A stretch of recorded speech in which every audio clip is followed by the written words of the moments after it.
안녕하세요. 나라TV의 나라입니다. 장마가 끝난 줄 알았는데 갑자기 엄청난 폭우가 쏟아지네요.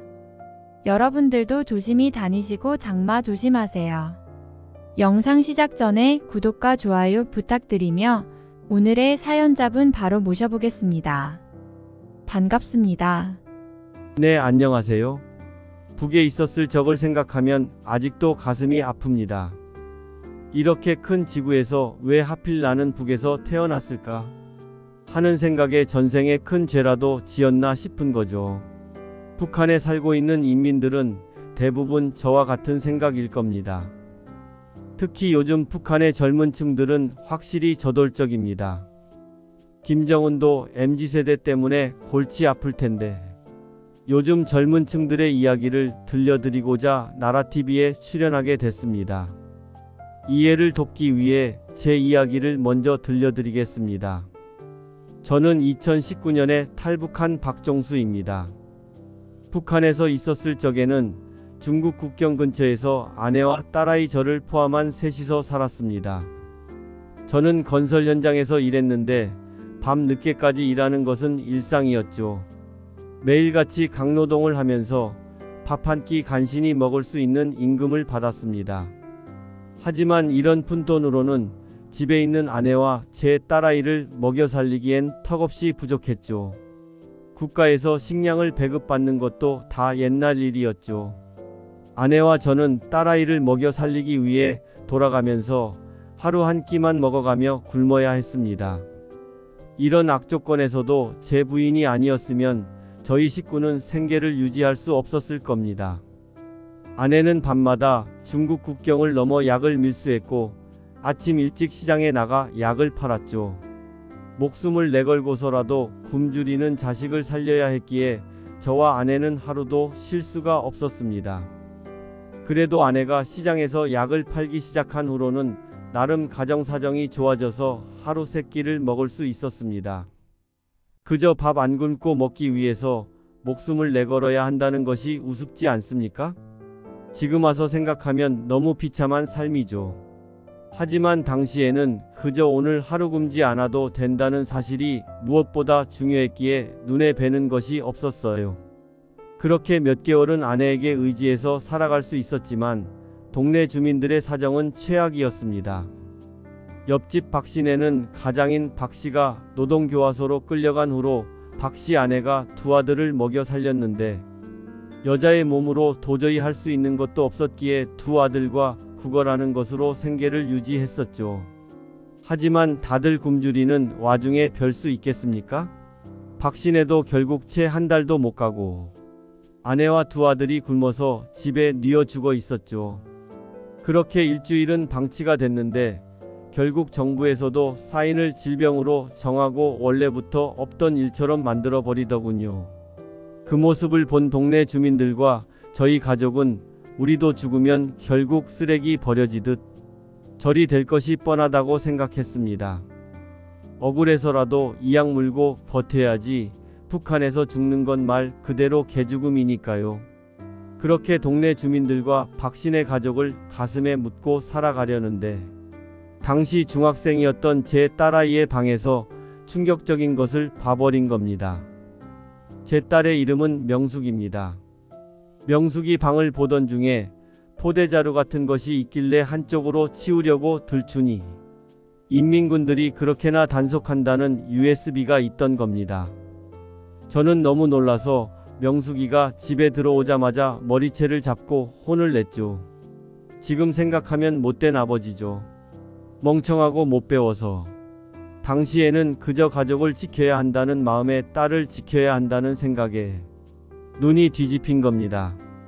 당장 버리라고 화를 버럭버럭 냈는데 명숙이는 오히려 저에게 아버지도 그만 좀 속고 살라고 소리를 지르더랍니다. 한 번도 대든 적 없던 딸이 처음으로 소리를 지르니 저도 너무 놀라서 벙쪘습니다. 그러면서 저에게 아버지는 아무것도 모른다오. 김정은이 우리 인민들에게 뭐 하나 해준 게 있다고 나이 먹고도 다들 저리 노예처럼 사는 기우? 인민을 보듬는 어머니의 품으로 배불리 먹게 해준다고 선전하면서 우리는 왜 굶으면서 살아야 하는데요? 아무리 세뇌 교육을 시켜도 전부 거짓부렁이라는 걸 모르는 동지는 없습니다. 라더군요. 저는 솔직히 머리를 한 대 맞은 기분이었습니다. 김정은의 말과 실상이 다르다는 것을 모르는 인민들은 없을 겁니다. 하지만 너무나도 당연해져서 익숙해져서 두려워서 당장 배고파서 인권의식은 하나도 없었죠. 주민들끼리도 서로 감시해야 하는 체제였기에 서로를 세뇌시키느라 노예처럼 살아가는 것에 늘 불만만 쌓일 뿐 아무것도 할 수 있는 것이 없었습니다.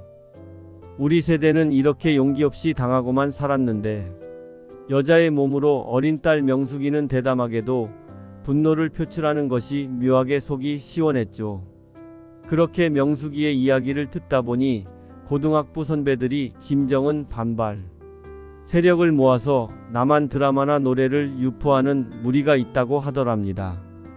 명숙이는 아직 중학생이어서 그 무리에 들어갈 수는 없지만 고등학부에 들어가면 자기도 들어갈 거라더군요.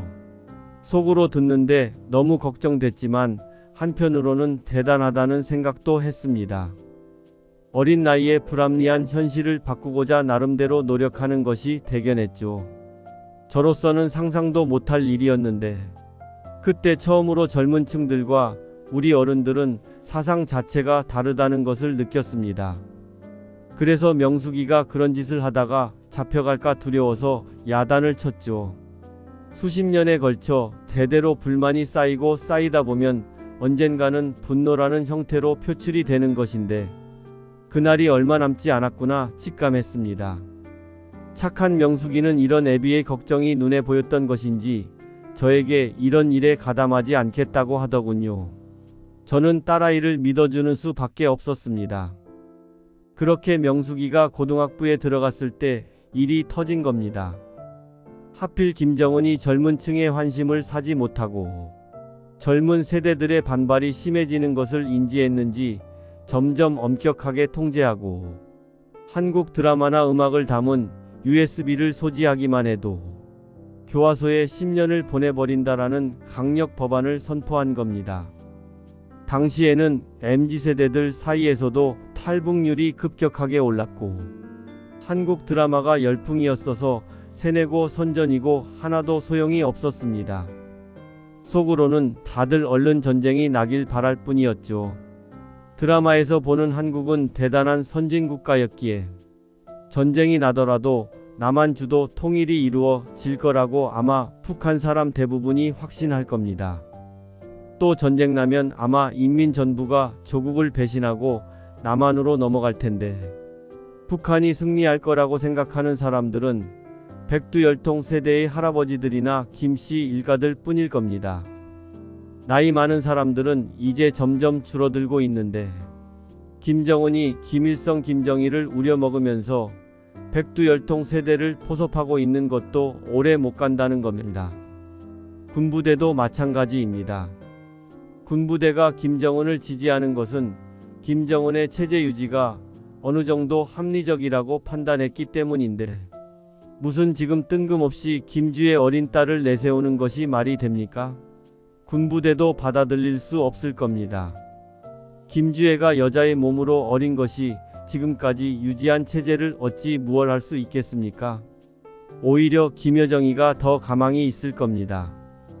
그런 100만 인민군도 결국 돌아서는 것은 시간 문제입니다. 인민군도 실직하면 당장 할 수 있는 것이 없기에 충성을 맹세하고 생쇼를 하고 있는 것인데 어느 날 김정은이 갑자기 죽어버리기라도 하면 북한은 정말 난리 날 겁니다. 젊은 층도 다 일어날 테고요. 듣고 보니 정말 충격적이네요. 김정은도 상당히 멘탈 붕괴일 것 같아요. 젊은 층들이 폭동이라도 일으키면 어쩌려고 이런 독재 체제를 유지하는 것인지 이해가 안 되네요. 제 말이 그 말입니다. 안 그래도 일전에는 젊은 층들이 들고 일어났던 사건이 있었습니다. 나름 북에서는 큰 일이었는데 젊은 학생들이 불만을 품고 김씨 체제에 반발했던 일입니다. 그 일 이후 젊은 층 중심으로 법안을 강화하고 공포 통치를 시작한 것이지요. 제 딸아이도 그런 짓을 했다가 사형당할 것이 뻔했습니다. 그런데 아니나 다를까 명숙이가 학교에서 USB를 배포했다며 교화소로 끌려가게 된 겁니다. 저는 너무나도 절망스러웠습니다. 명숙이가 무엇을 그리 잘못했다고 저리 끌고 가는 건지 당장이고 울고불고 명숙이와 아내를 데리고 도망가고 싶었지만 그럴 수 없었죠. 그렇게 교화소 14년형을 받은 명숙이는 교화소에서 1년도 채 살지 못하고 굶어 죽었습니다. 아내와 저는 딸을 잃은 비참한 마음에 김씨 체제에 더 큰 반발감을 갖게 되었고 2019년도 2월에 탈북을 한 겁니다. 다행히 아내가 밀수일을 하면서 알고 있던 여러 루트가 있었기에 어렵지 않게 탈북할 수 있었습니다. 북한에 남겨두고 온 누구보다 자유롭고 싶어 했던 명숙이를 가슴에 묻고 한국에서 살아가고 있습니다. 명숙이는 다시 태어난다면 제 딸이 아닌 부잣집에서 북한도 아닌 한국에서 태어나게 해달라고 매일같이 기도드리고 또 기도드립니다. 그리고 천벌받아 마땅한 김정은은 하루빨리 죗값을 치르는 날이 왔으면 좋겠습니다. 이제는 북한 젊은 층들이 들고 일어날 날도 머지 않았습니다. 그때가 오면 명숙이가 그렇게 바라던 세상이 올 수도 있겠네요. 오늘 제 이야기 들어주셔서 감사합니다. 정말 슬픈 이야기네요. 모든 변화에는 용기가 필요한 법인데요. 북한에서도 젊은 층들의 움직임이 심상치 않다고 하니 더더욱 한국 드라마와 문화를 유포해야 할 것 같습니다. 오늘도 구독과 좋아요 부탁드리며 사연 마치겠습니다. 감사합니다.